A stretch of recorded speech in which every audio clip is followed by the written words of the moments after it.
Nancy Pelosi and the Republicans were working on this stimulus package for what? For weeks, for months. They couldn't do it. The Democrats refused to come down. And Nancy Pelosi and Chuck Schumer said, screw it. We're not going to budge. We're not going to negotiate. We're going to go home. And then Donald Trump came in, signed 1, 2, 3, 4 executive orders, made them all look foolish.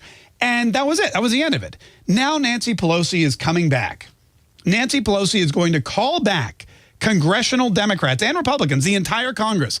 Is she calling them back to try to work on a stimulus package? Is she calling them back before the end of the break to try to get more money into the hands of Americans who need it, to try to do what they refused to do earlier and work with the Republicans and get actual legislation out there that will help people with their student loans, that will help people keep from getting evicted? Is that what she's doing? Absolutely not. No way. That would be too, sane. She's calling the Congress back for the first time in history during a convention because she wants to hold investigations into the Postal Service.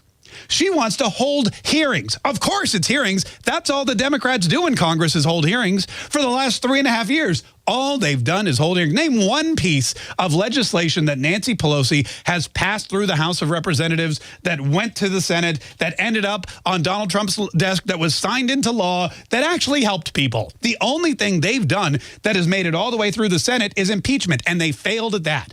And now when Nancy Pelosi has the chance to actually, for the first time in her decades and decades of public service, do something good for the United States of America, call everybody back and say, hey, let's work this out. Let's get the stimulus money where it needs to go. Let's keep people in their homes. Let's make sure that they're not burdened by excessive loans and student loan debt. Let's do what we're supposed to do. Let's make America better. So number one, she's trying to grab the headlines away from Donald Trump and the Republican National Convention. We understand that. That's how she works. That's the same woman who tore up the speech at the State of the Union address, remember? Because to her, it wasn't about the speech. It wasn't about decorum. It was about making a scene and grabbing headlines away from the President of the United States. So she's trying to do it again. And then the second part of this is they're trying to gather evidence to bring about another set of impeachment articles against the president. Mark my words. The president is going to win the election. He's going to be inaugurated on January 20th for a second term. And shortly after that, they will begin impeachment proceedings. If they still hold the House, which hopefully they won't, but if they do, they are going to begin impeachment proceedings. And this time, it's not going to be Russian collusion.